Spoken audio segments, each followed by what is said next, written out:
नमस्कार, मैं हूं पूजा राठौर शर्मा और आप देख रहे हैं संजीवनी, एक ऐसा शो जहां हर रोज होती है आपकी सेहत की बात डॉक्टर प्रताप चौहान के साथ। आज के शो में आपकी सेहत की कौन सी जरूरी है बात, आइए देखते हैं। पेट साफ नहीं होगा तो सेहत भी साफ नहीं देगी। इससे पहले कि कब्ज यानी कि कॉन्स्टिपेशन एक रोग बन जाए और आपको भी रोगी बना दे, फौरन सेहत के नंबर 8860104040 पर कॉल करें और मेरे साथ संजीवनी देखना ना भूलें। संजीवनी के सभी दर्शक सेहत का नंबर नोट कर लें, जो है 8860104040। डॉक्टर प्रताप चौहान, आपका बहुत बहुत स्वागत शुक्रिया है। जी। और आज हम बात कर रहे हैं कॉन्स्टिपेशन। बहुत ही आम समस्या है ये। मुझे लगता है कि हर एक दूसरे आदमी को हर दूसरा आदमी जो है इस समस्या से जूझ रहा है।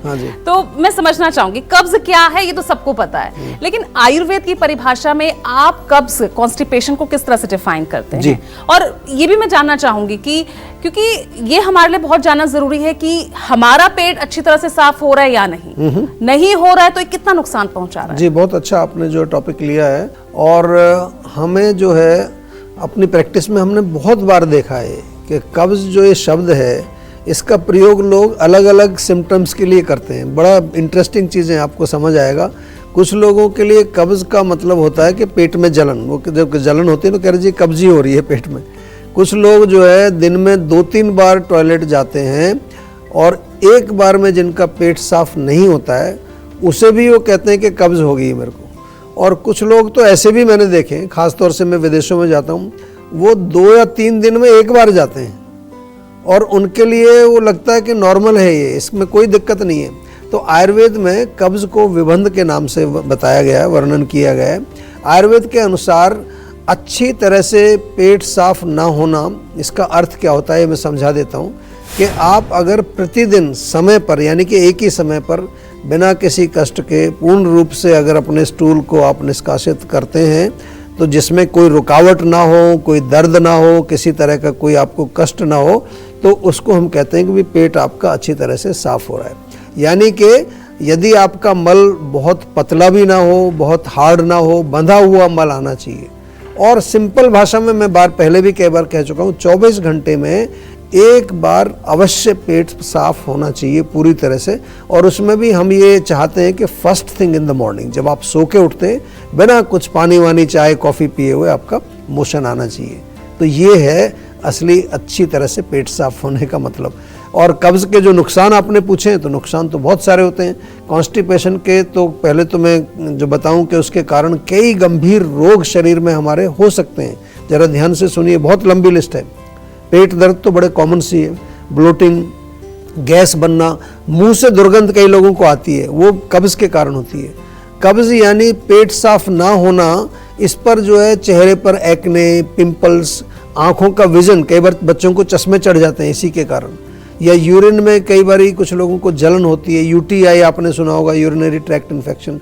यदि आपको पाइल्स है, फिशर है, फिस्चुला है, आंतों में सूजन हो रखी है, आंतों में अगर छाले हो गए, अल्सरेटिव कोलाइटिस, एनीमिया यानी कि खून की कमी, हर्निया, फीवर यानी कि जो बुखार भी चढ़ जाता है लोगों को, कमजोरी तो होती है, फटीग, कमजोरी महसूस करना, सिर में दर्द, इवन कैंसर तक हो सकता है। जी हाँ, बड़े ध्यान से सुन लीजिए, कैंसर तक हो सकता है।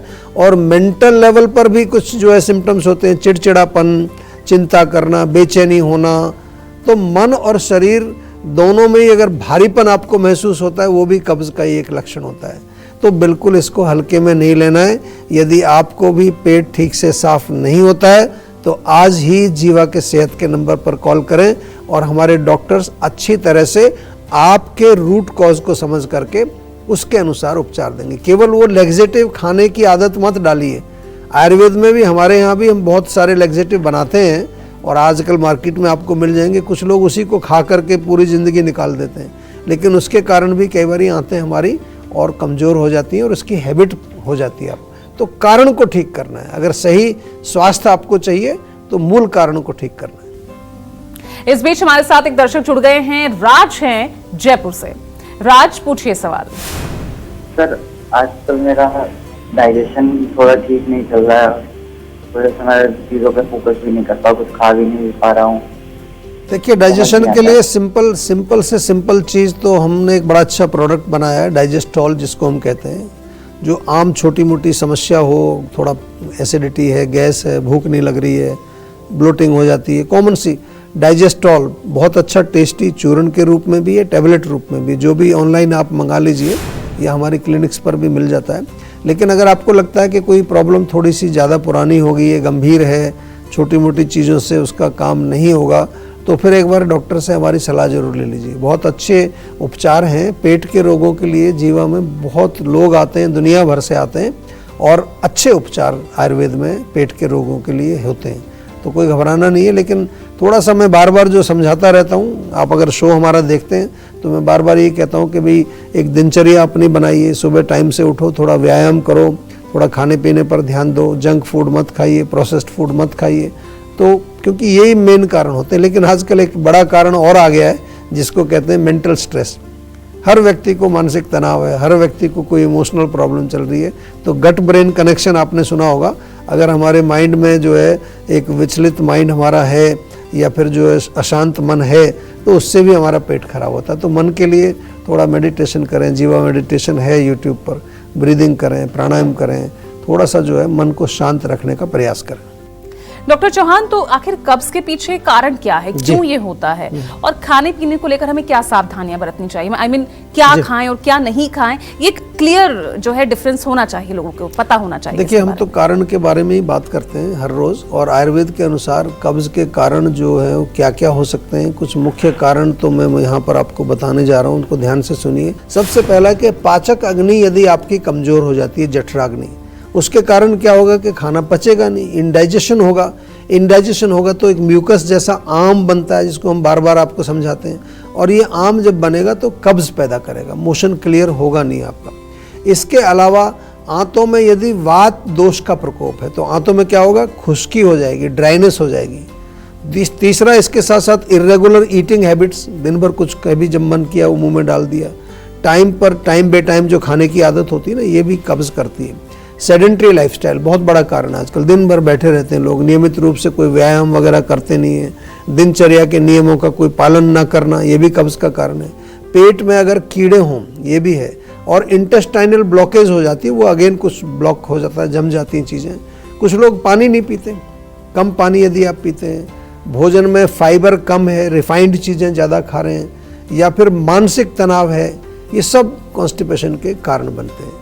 कुछ केमिकल मेडिसिन्स भी हैं, कई लोग आपने देखा ना, कुछ दवाइयाँ खा रहे होते हैं, उससे कब्ज हो जाती है, तो वो भी आपको ध्यान रखना है। और कुछ लोगों को हैबिचुअल कॉन्स्टिपेशन होती है, इसको ज़रा ध्यान से सुनिए, मैं क्या समझाने की कोशिश कर रहा हूँ कि आप जो है मॉर्निंग में नहीं जाते हैं, कुछ लोग ब्रेकफास्ट के बाद जाते हैं। छोटे बच्चों में मैंने देखा है आजकल बहुत सारे जो स्कूल जाने वाले बच्चे हैं, क्योंकि सुबह जल्दी स्कूल जाना है तो सुबह वो टॉयलेट जाते ही नहीं हैं, वो स्कूल से आने के बाद वो टॉयलेट जाते हैं। It's a very very bad habit, बहुत गंदी आदत है, क्योंकि बहुत सारे रोगों को पैदा करती है।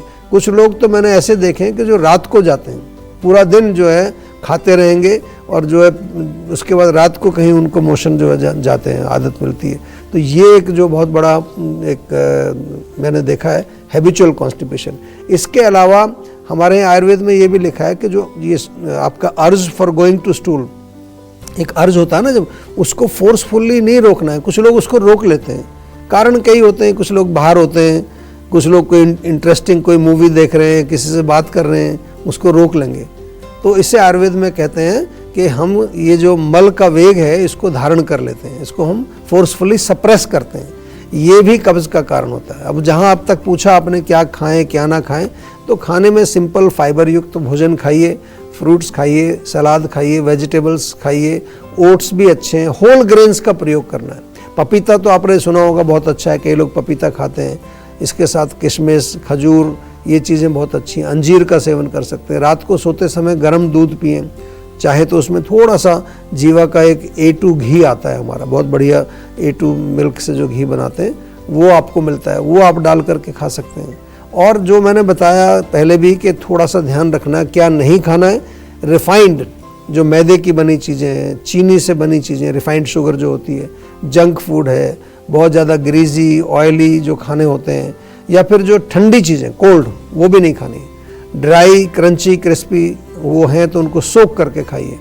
इवन बहुत ज़्यादा कॉफ़ी पीते हैं उससे भी ड्राइनेस होती है, अल्कोहल से भी होती है, टबैको से भी होती है। तो ये सब चीज़ें भी कब्ज़ का कारण बनती है, तो इनसे भी हमें दूर रहना चाहिए। और चलिए इस बीच हमारे साथ एक कॉलर जुड़ गए हैं दिल्ली से, निकिता। निकिता जी सवाल पूछिए। हेलो जी नमस्कार।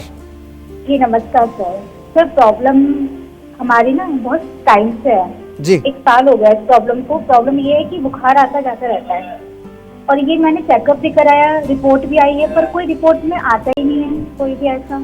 जी देखिए, बहुत सारे आजकल ऐसे केसेस हमारे पास आते हैं और आयुर्वेद में तो ये पूरा ज्वर का एक अलग से विषय है, पूरा चैप्टर है, बहुत तरह के ज्वर लिखे हैं उसमें। सबसे पहले तो मैं ये बता दूं कि जब भी आपको बुखार आता है और उसका कारण कहीं टेस्ट में नहीं आ रहा, तो इसका ये मतलब नहीं कि कारण नहीं है। उसका ये मतलब है कि टेस्ट जो बनाए गए हैं उसमें कारण, वो वाला कारण पकड़ में नहीं आ रहा। लेकिन आयुर्वेद में तो हम वात पित्त कफ 3 मुख्य उसके जो दोष हैं, उनके आगे सब ब्रांचेस बहुत होती हैं। विषम ज्वर एक होता है। विषम ज्वर का मुख्य मतलब है कि जिसका कोई पैटर्न नहीं है, सेट पैटर्न नहीं है, वो एक अच्छा डिस्क्रिप्शन है। और इसके अलावा जो है मुख्य रूप से कई बार हमने ये देखा है कि कहीं ना कहीं बॉडी में कोई छोटा मोटा इन्फेक्शन पड़ा हुआ है, उसके कारण भी फीवर आता है। तो आप क्योंकि 1 साल से परेशान हैं और सब तरह का उपचार कर चुके हैं, तो जीवा में तो अब आ ही जाएंगे, आप आना पड़ेगा। लेकिन आपके लिए अच्छी न्यूज़ ये है कि ऐसे जो पुराने बुखार होते हैं उसके लिए आयुर्वेद में बहुत अच्छे उपचार हैं। हमारे जो पुराने ग्रंथ हैं उनमें बहुत सारे फॉर्मुलेशंस हैं जो जीवा में हम बनाते हैं, उसी विधि से बनाते हैं और यही मेडिसिन आपको दी जाती हैं। तो एक बार जीवा में आप आकर के संपर्क करें और मुझे उम्मीद है कि डेफिनेटली आपका ये रोग जो है वो आयुर्वेद के माध्यम से जल्दी ही ठीक हो जाएगा। और चलिए अब जानते हैं आज का जीवा मंत्र। तो डॉक्टर चौहान, कब्ज से लोगों को निजात मिल जाए, ऐसे में आयुर्वेद का संजीवनी में क्या है इसका मंत्र? जी देखिए, जीवा में जो रोगों का जो उपचार हम करते हैं, ये मैं बार बार समझाता हूँ, रूट कॉज के अनुसार ही किया जाता है। और जो आज हम बात कर रहे हैं कॉन्स्टिपेशन, तो कॉन्स्टिपेशन में जो रोगी है, जो रोगी हमारे पास आते हैं इस शिकायत को लेकर, सबसे पहले हमारे जो आयुर्वेदिक डॉक्टर्स हैं वो उनका पूरा चेकअप करेंगे कि रोगी का जो कोष्ठ है, यानी कि उसका स्टमक किस तरह का है। आयुर्वेद में 3 तरह के स्टमक लिखे हैं, मृदु कोष्ठ है, मध्यम कोष्ठ है और क्रूर कोष्ठ है, यानी कि सॉफ्ट पेट, कुछ को थोड़ा सा कुछ खाने से लूज मोशन लग जाते हैं, कुछ मीडियम होते हैं, कुछ ऐसे हार्ड स्टमक होता है कि उनको कहते हैं ना पत्थर लक्कड़ सा हजम हो जाता है, कुछ नहीं होता उनको। तो ऐसे देखना पड़ता है कि आपका कौन, सबका अलग अलग है। उसके बाद रोग कितना पुराना है, ये बहुत इंपॉर्टेंट है। रोग कितना स्ट्रॉन्ग है, उसका बल कितना है, रोग बल बोलते हैं इसको। फिर उसके बाद रोगी बल देखा जाता है कि रोगी की इम्यूनिटी कितनी है, उसकी पाचक अग्नि कितनी स्ट्रॉन्ग है, डाइजेशन कैसा है, मेंटल हेल्थ आदि उसकी किस तरह की, सारी परीक्षा हमारे डॉक्टर करते हैं।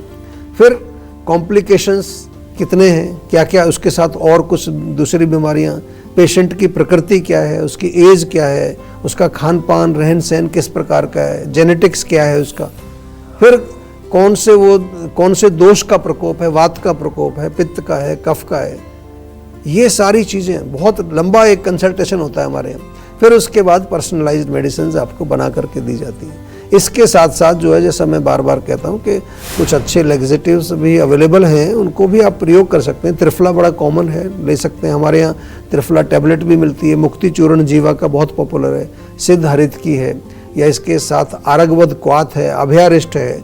इवन कुछ लोग एलोवेरा जूस पीते हैं, हमारा आंवला जूस पीते हैं, वो कहते हैं इससे भी हमारा पेट साफ हो जाता है। ये कुछ घरेलू चीज़ें हैं जो आप प्रयोग कर सकते हैं, इसमें कोई प्रॉब्लम नहीं है। लेकिन यदि आपका रोग जो है पुराना है तो फिर कंसल्टेशन करनी है। अंजीर का सेवन आप कर सकते हैं, किशमिश का सेवन कर सकते हैं, गर्म दूध में घी डाल करके पी सकते हैं। गर्म पानी में कई लोग हम बताते हैं, गर्म पानी में थोड़ा नमक और नींबू का रस मिला के वो पीते हैं। इसबगोल भी कई लोग खाते हैं। नाभि पर तेल लगाना बहुत अच्छा रहता है, नाभि पर सुबह शाम तेल लगाइए, लोअर एब्डोमेन में मसाज करके थोड़ी सिकाई करिए। लेकिन एक चीज़ यहाँ बहुत इंपॉर्टेंट है, वो मैं बार बार आपको याद दिलाता रहता हूँ कि जो बहुत स्ट्रॉन्ग लेग्जेटिव होते हैं, स्पेशली देख लीजिए सनाए पत्ता तो नहीं है उसमें बहुत मात्रा में डला हुआ, जो आजकल मिलते हैं लेग्जेटिव। उससे क्या होगा, हैबिट फॉर्मिंग होगा और लंबे समय तक खाते हैं तो हमारी आंतें उससे कमज़ोर हो जाती हैं। तो यदि आपको भी जो कोई ऐसी आदत पड़ी हुई है, लेग्जेटिव ले रहे हैं और जो है उससे भी आपको फिर आराम नहीं मिल रहा है या कुछ और कॉम्प्लिकेशन हो रहे हैं, तो एक बार जीवा के डॉक्टर से अवश्य सलाह ले लीजिए। तो टेंशन लेने से सेहत नहीं बनेगी, सेहत बनानी है तो सेहत का नंबर मिलाएं जो है 8860104040 और डॉक्टर चौहान की टीम के डॉक्टर से बात कर गुड हेल्थ पाएं। अर्जुन की छाल के क्या फायदे हैं बताएंगे आपको डॉक्टर चौहान।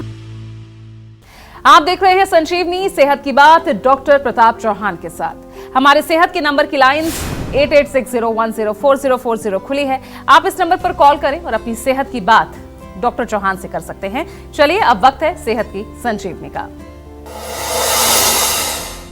डॉक्टर चौहान, अर्जुन की छाल, इसके क्या फायदे हैं? देखिए, अर्जुन की छाल का जिक्र हम कई बार करते हैं। सबसे पहले तो हार्ट की मसल्स को स्ट्रांग बनाती है। अगर आप ब्लड प्रेशर के पेशेंट हैं तो ब्लड प्रेशर को भी अपने नियमित उसमें रेंज में लेकर के आती है। और कोलेस्ट्रॉल यदि आपका बढ़ा हुआ है तो कोलेस्ट्रॉल को भी नियंत्रित करती है। हार्ट के जो नॉर्मल फंक्शंस होते हैं, पंपिंग है और जो जितने भी फंक्शन है उनको मजबूत करती है। अगर आप डायबिटीज़ से पीड़ित हैं, किडनी डिजीज़ है, लिवर डिजीज़ है, इसमें भी अर्जुन की छाल आपको फ़ायदा करेगी। ओवरऑल पूरे हमारे हार्ट को रिजुविनेट करती है अर्जुन की छाल। और साथ में जो है, जो आपकी बॉडी में जो ब्लड का सर्कुलेशन हो रहा है उसको इम्प्रूव करती है। इसमें आपको कुछ करना नहीं है। जीवा में एक अर्जुन टी के नाम से मिलती है। 1 चम्मच 1 गिलास पानी में डालिए, 3-4 मिनट अच्छी तरह बॉईल करिए, उसको छान लीजिए। और अगर आपको ऐसे टेस्ट अच्छा नहीं लगता, वैसे अच्छा टेस्ट है उसका, तो थोड़ा सा उसमें शहद मिला करके, जब थोड़ा ठंडे होने पर, गरम में शहद नहीं मिलाते हम, तो उसको आप हर रोज़ किसी भी टाइम पी लीजिए, सुबह दोपहर शाम, जब भी आपका दिन में एक बार पिए, बहुत फ़र्क पड़ेगा आपको। विद इन ए मंथ कुछ अच्छी सिम्टम्स आपको बॉडी में नज़र आने शुरू हो जाएंगे। चलिए डॉक्टर चौहान, बहुत बहुत शुक्रिया आपका इतनी प्रेशियस, इतनी मूल्यवान जानकारी दर्शकों को देने के लिए। थैंक यू जी। तो सेहत बनानी है, सेहत का नंबर मिलाएं और अपनी कॉल रजिस्टर कराएं। जीवा सेहत का नंबर है 8860104040। अगर सेहत से जुड़े आपके सवाल हैं तो ईमेल करें। जीवा की ईमेल आईडी है info@jiva.com। आप फेसबुक के जरिए भी जीवा से जुड़ सकते हैं। जीवा की फेसबुक आईडी है www.facebook.com/jiva ayurveda और YouTube पर जीवा शोज देखना ना भूलें और आज ही जीवा का YouTube चैनल सब्सक्राइब करें जो है www.youtube.com/jiva ayurveda। सेहतमंद रहने के लिए आयुर्वेद से जुड़ना, अच्छा खाना, अच्छा सोचना और हर रोज संजीवनी देखना बेहद जरूरी है। कल फिर होगी सेहत की बात डॉक्टर चौहान के साथ। नमस्कार।